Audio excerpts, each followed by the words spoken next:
السلام علیکم ورحمۃ اللہ وبرکاتہ. جو حضرات سامنے کھڑے ہیں کرسی پر آ جائیں, بچوں کو ذرا پیچھے کر دیں. الحمدللہ رب العالمین والصلاة والسلام على سید الانبیاء والمرسلین محمد وآلہ وأصحابہ اجمعین. اما بعد فقد قال الله تبارك وتعالى في القرآن المجيد والفرقان الحميد. أعوذ بالله من الشيطان الرجيم. بسم الله الرحمن الرحيم. وتلك الأيام نداولها بين الناس وليعلم الله الذين آمنوا ويتخذ منكم شهداء والله لا يحب الظالمين. صدق الله العلي العظيم. جب گلستہ توحوں کی ضرورت پڑی سب سے پہلے ہماری ہی گردن کٹی. پھر بھی کہتے ہیں ہم سے لے چمن, وہ چمن ہے ہمارا تمہارا نہیں. محترم حضرات, اللہ رب العزت کا بہت بڑا احسان ہے کہ اس نے ہمیں آپ حضرات کے سامنے یوم جمہوریہ کے موقع پر کچھ کہنے کا موقع عنایت فرمایا. آزادی کا جذبہ ایک قدری جذبہ ہے. ہر انسان چاہتا ہے کہ دوسروں کی مرضی پر نہ کرے بلکہ وہ اپنے طبعی رجحان کے مطابق کام کرنے اور زندگی گزارنے کے لیے آزاد پر مختار ہو. آزادی کی طلب اتنی شدید ہوتی ہے کہ بسا اوقات انسان آزاد ہونے یا آزاد رہنے کے لیے بڑی قربانی دینے کی غرض نہیں کرتا. آزادی کی طلب کے باوجود یہ حقیقت ہے کہ انسانوں کی ایک بہت بڑی تعداد عملاً آزادی سے محروم رہتی ہے. اس صورتحال کی ایک اہم وجہ انسانوں کے درمیان ایسے افراد کی موجودگی ہے جو دوسروں پر اپنی مرضی چلانا چاہتے ہیں اور طاقت اختیار کے ذریعے ان کی آزادی سلب کر لیتے ہیں. ایسے افراد کو گوارا نہیں ہوتا کہ دوسرے انسان ان کے برابر ہو جائیں بلکہ وہ ان کے سر اپنے آگے جھکانا چاہتے ہیں. محترم حضرات, 26 جنوری ہمارے ملک کا ایک تاریخی یادگار دن ہے.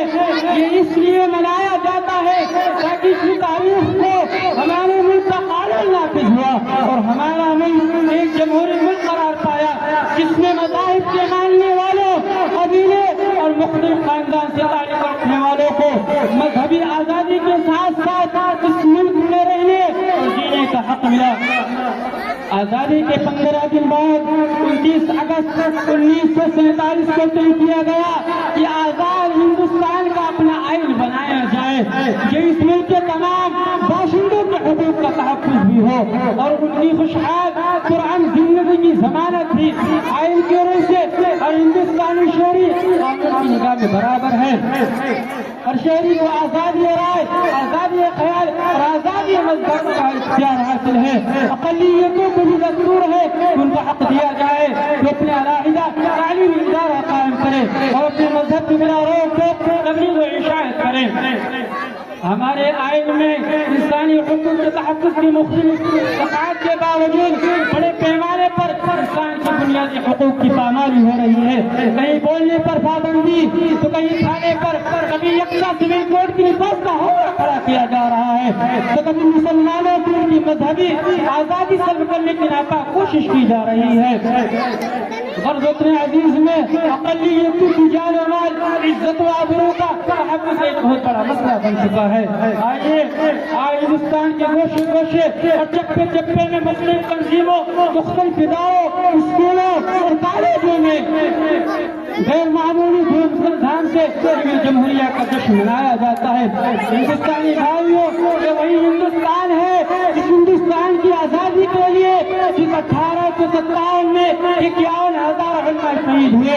یہ وہی ہندوستان ہے اس ہندوستان کی آزادی کے لیے دہلی کے چاندنی چوک سے لے کر خیبر تک تمام درختوں پر صرف علماء کرام کی گردیں لٹکائی گئی ہے. یہ ہندوستان ہے اس ہندوستان کی آزادی کے لیے علماء کرام کو برہنہ کر کے آگ کے انگاروں پر لٹکایا گیا ہے. یہ وہی ہندوستان ہے اس ہندوستان کی آزادی کے لیے علماء کرام کو گولیوں کا نشانہ بنایا گیا ہے. یہ وہی ہندوستان ہے 1857 سے لے کر 1947 تک 21 لاکھ مسلمانوں نے جام شہادت نوش کیا ہے. یہ وہی ہندوستان ہے. اس ہندوستان کی آزادی کے لیے 80 علماء کرام کو بوریوں میں بند کر کے قطرے راوی میں ڈال کر بھون دیا گیا تھا. یہ وہی ہندوستان ہے. اس ہندوستان کی آزادی کے لیے ٹیپو سلطان نے اپنی جان کی بازی لگائی تھی. یہ وہی ہندوستان ہے. اس ہندوستان کی آزادی کے لیے شاہ اسماعیل شہید رحمۃ اللہ علیہ نے اپنی گردن کٹوائی تھی. یہ وہی ہندوستان ہے. اس ہندوستان کی آزادی کے لیے مسلمانوں نے کلمہ سے کچھ قربان کر دیا تھا. کبھی غور تو کرے, وندے ماترم جیسے گندی ناپاک چیزوں کو نافذ کرنے کا حکم ہوتا ہے, جس کی وجہ سے مسلمانوں کے لیے حرام ہو گئی تھی. آج وہ اسکولوں میں گیت گائے جاتے ہیں, اس گیت میں سراسر سے بھرا ہوا ہے. یہ گیت کیا ہے؟ پرشر کا خدا ہے. اس گیت کو ایک بار پڑھنے سے انسان خارج اسلام ہو جاتا ہے.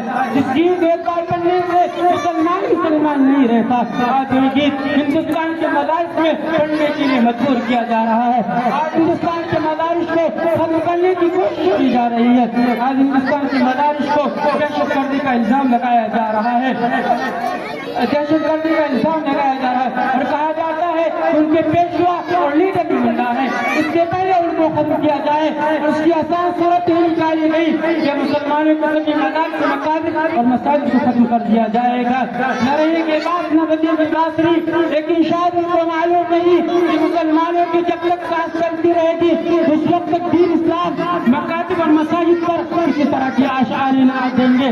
ہم تمہاری بندیوں سے خوف پا سکتے نہیں, ظلم کے آگے ہم اپنا سر جھکا سکتے نہیں. اور ہے یہ تاریخ اپنی ہے, یہ اپنا فلسفہ ہم زمانے میں زمانے سے بھرتے سزا.